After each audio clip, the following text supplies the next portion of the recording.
So after I got out and I'm behind in that house note, I'm pacing, then I do the follow-up and I call this guy, Larry, and he's like, well, how you doing? I was like, things are really tough right now. I'm behind the house note, I don't have any gigs, but there's this conference and I went to it last year and I know if I just go this year, I could connect with some of those relationships and even create some new ones. Now that I have everything in order, I got my business, I was like, but it's in Atlanta, I live in DC, it's too late to buy an airline ticket, I'm a month behind the house note, I drive a Dodge Ram crew cab 4x4 dual exhaust. That thing drinks a lot of gas, right? Right, yeah. And where am I gonna eat? What am I gonna eat? Where am I gonna sleep, let alone $2,000 for conference registration to a corporate conference, right? Right. So he's like, well, hey, my friend is having an event on Thursday night in Raleigh-Durham that's a halfway point.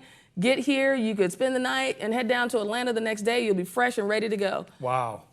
In the gut. Game change, right? Right, game changer. I was like, there's people always willing to help you if you're willing to ask, you know? Yeah. But at first I'm like, well, I can't go. Where am I gonna sleep? What am I gonna eat? Well, I'm like, guts, that voice, it's the one you can't shake. It wakes you up in the middle of the night, right? Or it doesn't let you go to sleep. So I said, okay, I'm going. I don't know what I'm gonna do, but I'm going. Right. And you just have to show up, right? You just have to keep showing up. Yeah. I got there on Friday morning.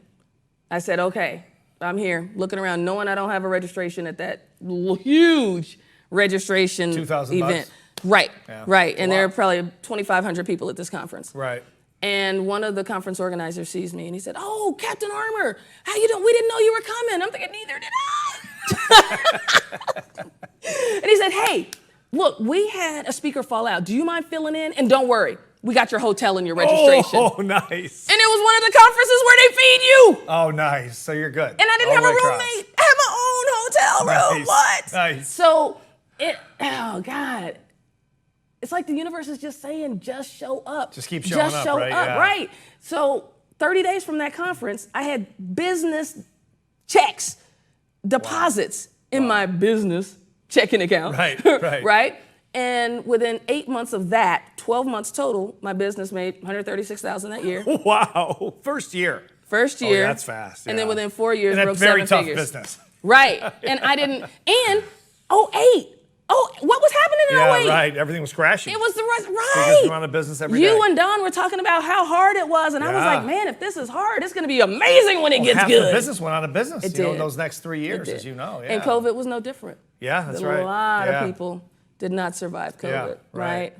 So it just goes to, not saying that some people didn't have their stuff together, but there were still some businesses that didn't even have a website. Yeah. Right?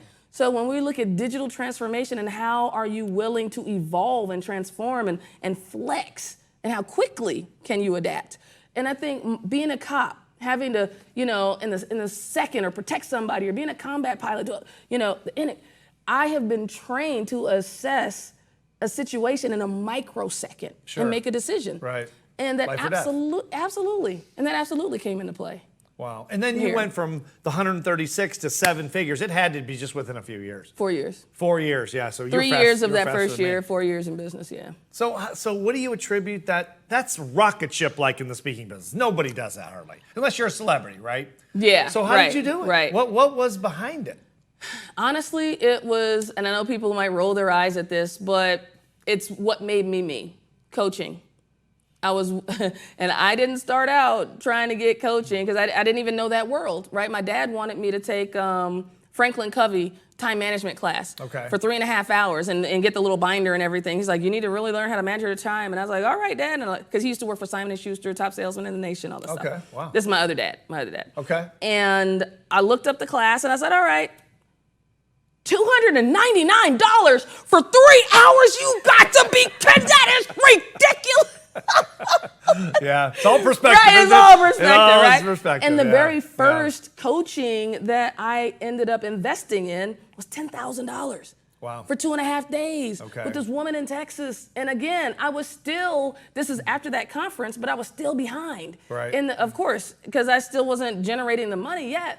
And I said to her, I was like, well, I can't pay you the 10K, but can I pay you $1,000 a month and I'll speak, even if I have to speak for $250 a keynote and 4 times, I'm gonna make sure I pay you, right? So I did that training, then I went to the Bill Gove speech workshop, then I did something else, and I had a friend that was sitting on the front row. I was speaking for Department of Veteran Affairs, headquarters, downtown DC, 2 days after going through the speech workshop. Oh, wow. And my friend was like, oh my God, I've seen you speak I don't know how many times. And today I knew the stories, I knew what you were gonna say, but I was on the edge of my seat. It was complete. So it transformed my, and it's about that edutainment. How are you speaking to draw people and they feel energized, the oohs, the ahs, the surprises, the crying, all the roller coaster of emotions. It completely transformed how I performed on stage. I remember you should take your flight suit off. I still do that. Oh, you still do that? Sometimes, okay, sometimes. Okay. So this is I was like gonna say you take your clothes off. But I think that would be politically correct.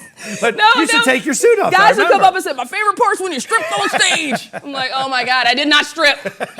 Not the same thing. And that You came still do that? I didn't know from that. another Okay. speaker who was helping me with my stuff. And he's like, do you have an intro video? Do you have your intro? Do you, the helicopter and it's coming out? And I was like, no, right? So I didn't want to wear my flight suit though. I was like, this is corporate America, but he told me to wear my flight suit. So how do I do this? Right. So I said, well, I'll start out in my flight suit and then I'll have a business suit on underneath. Right. And so I tried it out at a church on a Saturday. Okay. And everybody got a little like, she's taking her clothes off, right? And then I had on that business suit underneath and I put on the heels and back then I wore heels. Now I got my, right? The cowboy boots, right? Yeah. We're in Atlanta. Right, right. I mean, exactly. Yeah.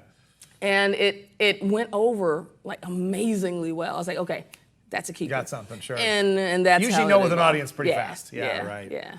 So would you contribute or attribute your success to mentorship and that type of thing? I always talk about that. Without mentors, what would any of us let me be? connect the You know dots what I on mean? that. So that's why I talked about the coaching. Yes, because again, I didn't teach myself how to be a cop. I went to police academy. I didn't teach myself how to be a soldier. I didn't teach myself how to be a Marine. I didn't teach myself how to be a pilot, right? I didn't even teach myself how to play golf, which I've got a lot of lessons. Can't say I'm ready for the tour yet, but hey, I can hold my own. I can hit off the white tees with the guys, and as soon as I drive further than them, I got bragging rights for the rest of the day. Shocker. Right? Never saw that coming. So yeah, and I knew coaching was a catalyst. So and I had a flight instructor, right? That when I ran into issues, they helped me. We went over the brief. We're in the cockpit. We're doing it together. I said, I need a coach to help me with this stuff. So it was absolutely an investment. Investment is not an expense, an investment that had a return on investment, right? Which helped me just blow through faster than trying to figure it out on my own and hit all these minefields. It takes too long. Try to figure out the it takes marketing forever. Right. No, I will cheat. If you want to call having a coach cheating, I will cheat every single time. Michael Jordan had a coach to the day he retired. Yeah. That's always the thing I always say when people say, what do you think is the number one thing to succeed in anything? I say mentorship. Unless you're a genius and you can figure it out for yourself, get a mentor, follow the mentor, do what they say, and you'll succeed. There's one caveat. Women in leadership in corporate America, Harvard Business Review, over 74% of women are mentored, but they do not get promoted at the same rate, right? Yeah. So in that case, we also have to have a champion or a sponsor, someone who's willing to bang the table. Right. A position is open. What about Steve? Oh yeah, Steve, stand-up guy, blah, blah, blah. What about John? Oh yeah, John, da, da, da, da, da. What about Amy? Amy. Anybody know Amy? All right.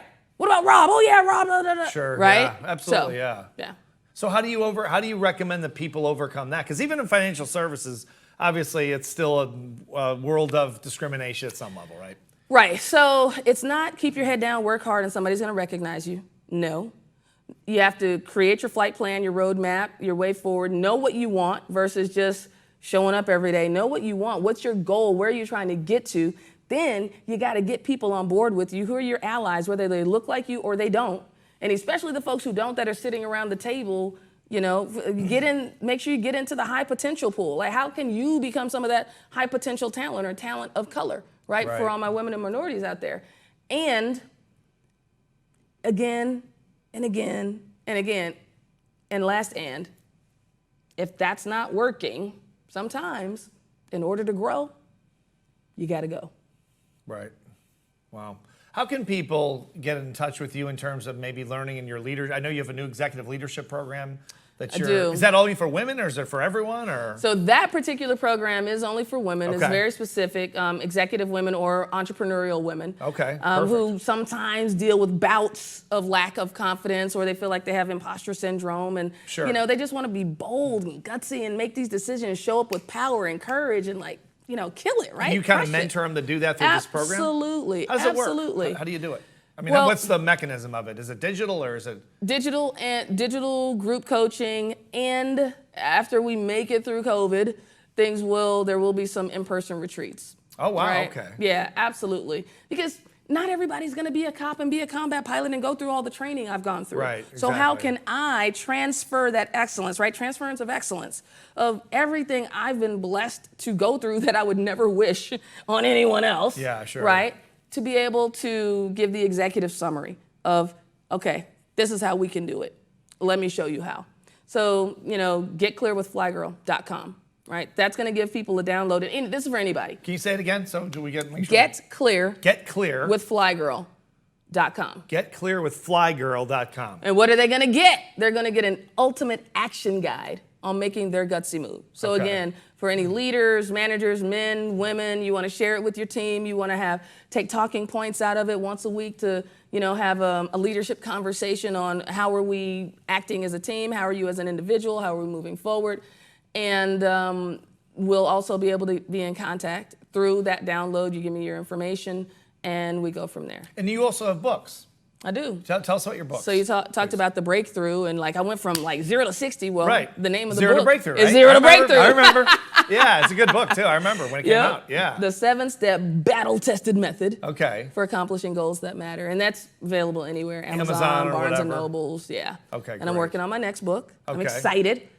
The Gutsy Move. The Gutsy Move. Right. So that'll be again for everyone, and that's like the mom who wants to get back in the market, or the guy who wants to become the CEO, or the other individual who wants to do the startup or the IPO, or whatever. Sure. But it's that gutsy move that when I think about those blockbuster executives, way back in the day when they were deciding whether or not to buy Netflix. Yeah. Right.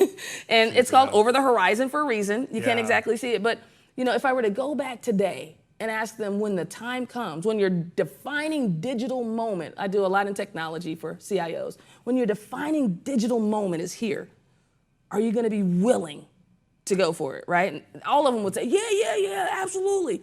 But it's not, are you willing? Will you? Right. And talk about some of your corporate clients, because you work for everybody. I know you're right. everywhere.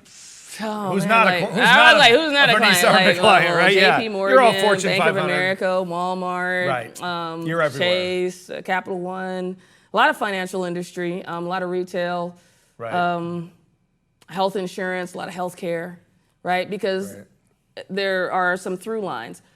Gutsy, bold leadership, acknowledge the obstacle and don't give them power, find the solution, focus on success, right? Breakthrough mentality, refusing to settle. No matter what is in the way, right? Refusing to settle, even in the smallest of moments, and demanding the breakthrough. Right. Right? So, and you have permission to engage. Before I could release that missile when I was in combat, that ground controller would say, you have permission to engage. Well, here at home, there are no ground controllers in life. You, Steve, are your ground controller. You don't give yourself permission. Who will, right? Yeah. Well, right. I've met a number of your personal individual clients over the years, and they right. love you. I mean, you are the bomb to them. Who doesn't want raving fans, you're right? the- Well, not fans, champions. Well, there's a lot of People people on that our talk, team. as you know, and we know a lot of speakers together. We probably know God knows how many Right. thousands of speakers, but you're the real deal, and that's why I wanted you on the thanks. show, because you're an inspiration. And the things you have done have just been unbelievable. And I really appreciate you coming on the show, Vernice. Hey, it's always great to absolutely. see you. Yeah. All right, Steve. Yeah, and check out Vernice's programs. I personally will vouch for these programs. I've met so many of her clients, and she's the best of the best, as you can tell. She not only talks about this and knows what she's talking about, but she's lived it her whole life. And it's something very special. So, again, thanks for being on the show. Absolutely. It's been an honor to be here. So, hey, stay gutsy.